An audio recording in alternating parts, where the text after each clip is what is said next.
estos discursos de odio y que puedan actuar y demás. Entonces, una ex empleada de Facebook literalmente fue a acusar al dueño de Facebook y decir, bueno, es que esta información lo saben, se les ha informado, se les ha avisado del tema y no han querido actuar. O sea, no es que no puedan, no es que no tengan los recursos, no es que no han querido actuar. Entonces, en medio de toda esta polémica que el Congreso de Estados Unidos cita a Mark Zuckerberg para que le diga, oye, ¿qué onda? ¿Cómo que estás permitiendo la difusión de discursos de odio y eventualmente que sea a través de Facebook, que se orquesten, por ejemplo, lo que pasó en el Capitolio, ¿no? Que ahí estamos hablando de Estados Unidos, esto no es un tema que tuviera, ay, es que no hablan inglés, no sabemos que se estaban organizando para atacar el Capitolio, sabían perfectamente lo que estaba pasando, había gente trabajando y decidieron no hacer absolutamente nada. Entonces, está el tema en el Congreso y mientras esto está en el debate, el dime y direte, el dilema, sale Mark Zuckerberg a decir que hay cambios en Facebook y que el cambio más importante es que la empresa global se va a llamar Meta. Y empieza a hablar del metaverso y de la realidad virtual. Y para eso yo le agradezco infinitamente para que usted me ponga toda la atención a vida y por haber. Sígame dejando sus likes, sígame compartiendo. Vamos a hablar justamente con el profesor Israel Reyes. Usted se acordará que lo ha visto también en Sin Censura muchas veces, pues, y lo ha visto también en otros medios, creo que es súper importante que podamos platicar con los expertos. Yo le agradezco infinitamente al profesor Israel Reyes, experto en ciberseguridad, ciberinteligencia, y él es profesor en Washington en comunicación política y gobernanza. Mi querido Israel, muy buenas noches, ¿cómo estás? Muy buenas noches, mi querida Meme Yamel. Es un gusto estar contigo y con toda tu audiencia. Y bueno, sin duda alguna, para tratar un tema que es sumamente importante y relevante, que es esto de las redes sociales, de la desinformación, la manipulación, los estados de ingobernabilidad que se dan a través de estas redes sociales. Lo que mencionaste de Francis Hogan, lo que pasó, que por cierto fue el día que se cayeron las redes sociales, que se cayó Instagram, Facebook, WhatsApp. Bueno, es sumamente compleja la situación. Hay un par de cosas que me preocupan sinceramente para México y para los mexicanos. Una, como tú sabes, Facebook ha colaborado con empresas que han tenido muy poca ética en aspectos electorales, como lo fue Cambridge Analytica, y que han promovido estados de ingobernabilidad a través de la desinformación. Como bien lo mencionaste, lo que pasó en el Capitolio el 6 de enero fue un hecho sin precedentes. Ahora, ¿qué es lo que estamos viendo? Bueno, lo que vemos es de que ¿por qué van a cambiar el nombre de Facebook a Metaverso? ¿Por qué una persona, y esta es la analogía, por qué una persona cambiaría de nombre? Bueno, una persona cambiaría de nombre cuando tiene problemas legales y quiere encubrir el pasado, pues a través de cambiarse el nombre. Por eso no es muy fácil cambiarse el nombre.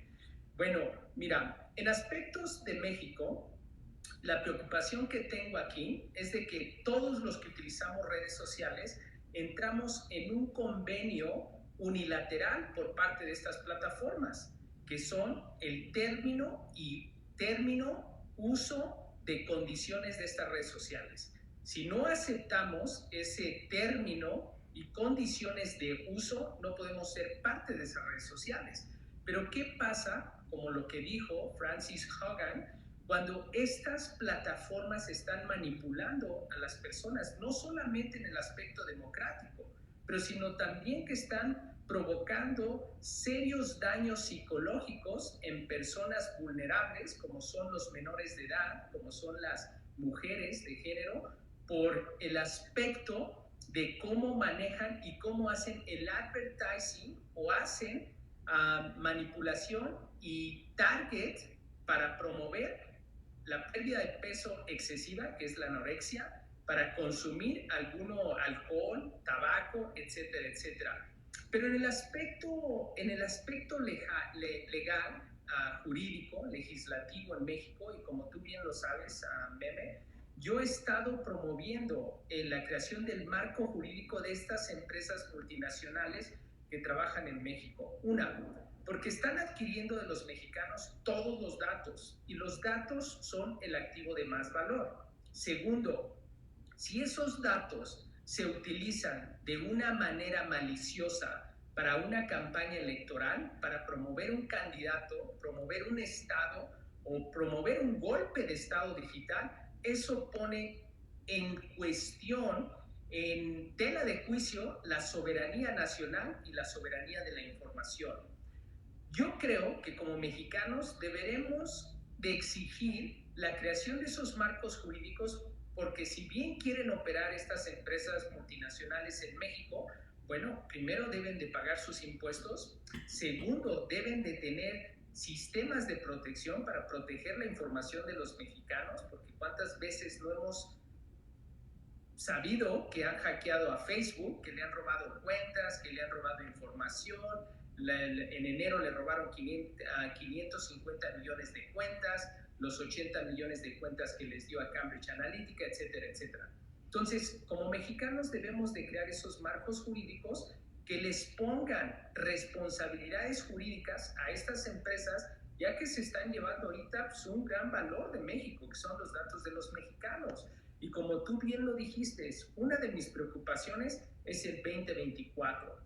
¿Por qué? Porque estas empresas multinacionales de redes sociales hoy en día son más poderosas que la televisión y que el radio, porque han alcanzado a un nivel más de gentes y pueden controlar los algoritmos que desarrollan, pueden estar sesgados en favorecer a una persona, a un partido o a una ideología. Y es una violación a la democracia, a la libre expresión de pensamiento. Bueno, tú supiste cuando vimos el problema de los bots que estaban hablando mal en contra del gobierno actual, que inclusive esos bots ni siquiera estaban en México, estaban en otros países.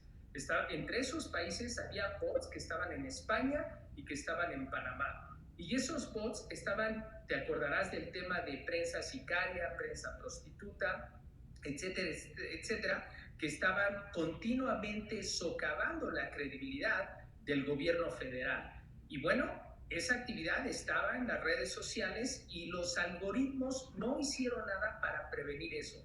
¿Qué pasaría si el 6 de enero del año pasado, cuando pasó la toma del Capitolio en Estados Unidos, qué pasaría si estas plataformas sociales manipulan la información, crean desinformación y producen un golpe de Estado blando o un golpe de Estado digital? Hoy por hoy estamos ausentes de marcos jurídicos. Primero, porque no hemos definido las responsabilidades que estas empresas tienen. Qué bueno que Frances Haugen, siendo empleada o ex empleada de Facebook, destapó los papeles y destapó las malas prácticas y la falta de ética que se está utilizando en estos corporativos. También por eso, a mí me gustaría que toda la audiencia me siguiera en mis redes sociales, porque estoy en compañía de mi esposa promoviendo estos marcos jurídicos para tener una democracia limpia, una democracia honesta. Como tú sabes, México tuvimos en el pasado unos niveles exuberantes de corrupción y estamos tratando de hacer las cosas bien tanto desde el sector privado como del sector público. Y por eso quiero que tu audiencia me siga en las redes sociales para que me ayuden a promover estos marcos jurídicos para poner un stop a estas empresas, así como lo está haciendo Frances Haugen en Estados Unidos. Aquí en México también necesitamos promover y ser advocates para que se crean sistemas jurídicos, fortalecer esos sistemas jurídicos y que estas empresas tengan responsabilidad, porque en sus manos tienen una democracia, en sus manos tienen 3 billones de usuarios. En México, el 75% de la población utiliza teléfonos móviles, de los cuales alrededor del 60-65% utiliza redes sociales, ya sea Facebook, Instagram o WhatsApp. Israel, ayúdame con esto. Aquí algunas personas me dicen, ¿cómo engañar al algoritmo? O sea, ¿qué podemos hacer nosotros aquí, los ciudadanos, para, digamos, contrarrestar estos efectos mientras no tenemos un marco jurídico? porque este es un tema que ya se le ha llevado al presidente y el presidente pues no ha dicho que sí, tampoco ha dicho que no. El senador Ricardo Monreal propuso una regulación a redes sociales. En algún momento yo le dije, o sea, sí, pero creo que también antes de hablar de la regulación tendremos que hablar, por ejemplo, de cómo andamos en ciberseguridad en México, ¿no? Antes de hablar de regular las redes sociales, pues qué tanto control realmente podría tener México de lo que está pasando con los delitos digitales y vaya, con muchas cosas que por supuesto también se fomentan desde las redes sociales. Y el senador no tiene mucho que volvió a abordar el tema y decía, es que ahí sigue, o sea, no lo he dejado, ahí sigue el asunto. Entonces, en lo que se debate un marco jurídico, en lo que entramos México a este debate, ¿qué pueden hacer los ciudadanos? ¿Podemos engañar al algoritmo? ¿Qué está en nuestras manos?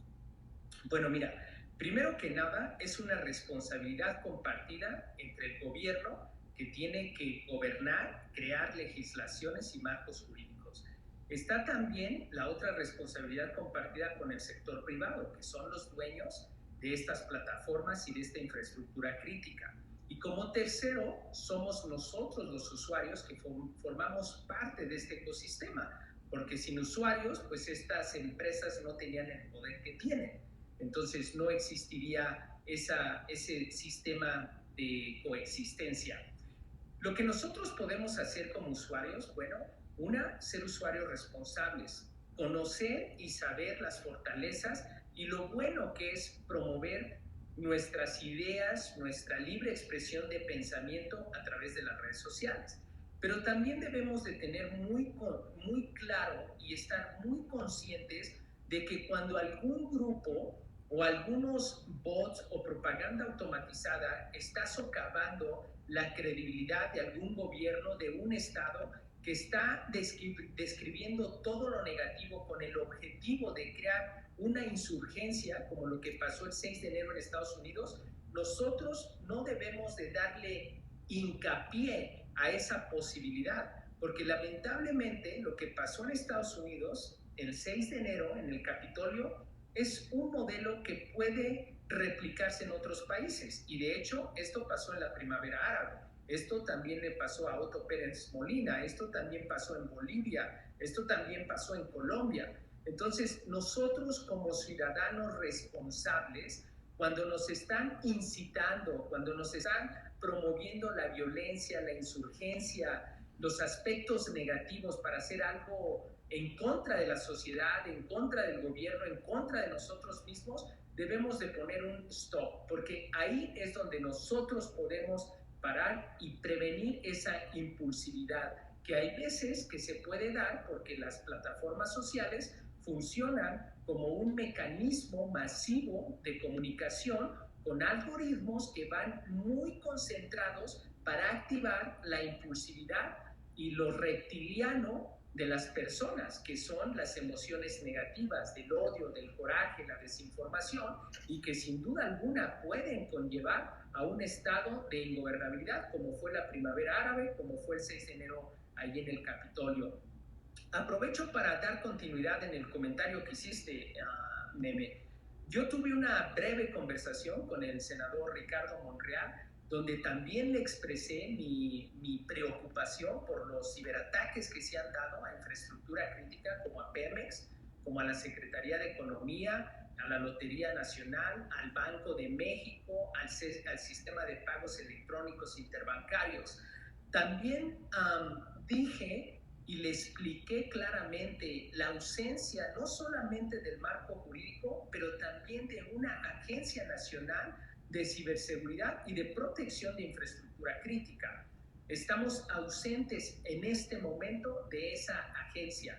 Claro, tenemos el Centro Nacional de Inteligencia, tenemos la Sedena, tenemos la Marina, tenemos la Guardia Nacional, pero en sí, lo que hemos visto, los modelos que han trabajado en otros países, como en Europa e inclusive en Estados Unidos, fue la creación de agencias de ciberseguridad y protección de infraestructura crítica, porque ellos ya tienen por artículos constitucionales, que es la Carta Magna, el derecho de preservar la soberanía nacional, la seguridad nacional y la protección de esta infraestructura crítica, que si hoy por hoy se dieran hackeos masivos en contra de Pemex, donde literal pudiesen volar los oleoductos, explotarlos, robar la información, sería terrible para el país. También un ataque cibernético a Conagua, el sistema de presas donde almacenamos el agua, abrirlas con puertas, causaría muerte, causaría pérdida económica, pérdida humana. Y como en la actualidad somos ciberdependientes, dependemos de sistemas ciberfísicos, dependemos de tecnología. La tecnología controla los sistemas automatizados industriales. Entonces, la preocupación va por muchos aspectos. De hecho, también le comenté a la senadora Jesús Lucía Trasviña, a quien yo aprecio personalmente y tengo una buena amistad con ella, la preocupación de actualizar la Agenda Nacional de Riesgos desde el punto de vista de ciberseguridad y de ciberinteligencia, tomando en consideración todos esos eventos que hemos visto tanto en Estados Unidos como el ataque a la Colonial Pipe, al oleoducto, el problema de la toma del Capitolio el 6 de enero y bueno, los demás ciberataques que se le han dado al que se conoce como el Water System de Estados Unidos, que el último fue el 17 de octubre en California, donde es sumamente alarmante esos ataques cibernéticos y como siempre lo he dicho, es muy difícil defenderte cuando no sabes que estás siendo atacado. Es pelear con un enemigo invisible, que es como el viento, porque nadie sabe de dónde va ni para dónde viene. Entonces creo que la responsabilidad está en el señor presidente, nuestro presidente de la República, en el Congreso, en el Senado, y bueno, y también con nosotros los usuarios. Tenemos que crear marcos jurídicos porque las leyes emanan de los hechos que se viven. Y hoy por hoy, la manipulación en redes sociales es de carácter de seguridad nacional. El problema del Capitolio del 6 de enero fue un problema de seguridad nacional. No fueron terroristas que venían de otros países a atacar el Congreso. Fueron los propios americanos que atacaron su Congreso y que hubo pérdida de vida, hubo pérdida humana. Entonces ya pasamos de lo virtual a lo real. Noticias falsas, con usuarios falsos, pero consecuencias reales. Y yo creo, y aprovecho para mandarle un mensaje al senador Ricardo Monreal, de que nos pongamos a trabajar en este aspecto porque tenemos las elecciones del 24 aquí en la puerta. Y si hoy no creamos marcos jurídicos, si no les imponemos responsabilidades a estas empresas, ellos van a poner a nuestros presidentes, ellos van a crear nuestra democracia y nosotros vamos a ser una sociedad manipulada por la tecnología y por los dueños de esa tecnología que van a tener la supremacía. Yo te agradezco muchísimo, mi querido Israel, que nos ayudes a visibilizar el tema porque a veces se confunde con censura y hablamos, y creo que lo acabas de mencionar muy bien, es ponerles un marco regulatorio como a toda empresa en su ámbito, a lo que se dedique, hay un marco legal que les permite operar y saber hasta dónde sí y hasta dónde no. Entonces, eso yo creo que es la clave para entender todo y yo por eso te agradezco muchísimo que le demos con esta visibilización al tema. ¿En dónde pueden seguirte? ¿Cuáles son tus redes sociales, las redes sociales de tu esposa? ¿En dónde los encuentran? Bueno, mira, me pueden encontrar fácilmente como en Twitter como @IsraelGReyes. Encontrándome a mí, van a encontrar también a mi esposa, porque su apellido es un poquito más complicado, es @Kostiukina, el _MD. También síganme en los canales de YouTube, que es Israel Reyes Oficial. Ahí también me pueden seguir. También van a encontrar ahí a mi esposa, que es Ekaterina Kostiukina Oficial o Ekaterina Kostiukina TV. Entonces, sí necesito el apoyo de toda tu audiencia, porque para crear estos marcos jurídicos necesitamos tener una coalición. Y como bien lo dijiste, Meme, si tú me invitas a tu casa, yo tengo que obedecer tus reglas de tu casa. No solamente el marco jurídico, pero el marco ético, la ética y la responsabilidad. Entonces, trabajemos en equipo para tener una democracia de los mexicanos, no una democracia hackeada. Que inclusive mi esposa escribió un libro que se llama Conflicto Cibernético o Democracias Hackeadas. Y les invito a que lo lean. Inclusive los que nos empiecen a seguir, mándenme un mensaje privado y yo les voy a dar una copia digital de ese libro donde ella habla como experta en ciberpsicología la importancia de ser conscientes y de ser usuarios responsables para no tener precisamente eso, una democracia hackeada. No queremos un 6 de enero aquí en México, no queremos una primavera árabe, pero está en nuestras manos el futuro. Vamos a estar en comunicación, mi querido Israel, para que sigamos visibilizando el tema y yo le pido a toda nuestra bonita audiencia que vaya a su canal, que vaya a sus redes sociales y que lo siga para estar informados muy puntualmente sobre el tema. Muchísimas gracias, mi querido Israel. Nos vemos a la próxima. Un abrazo. Información bien importante, fíjense, información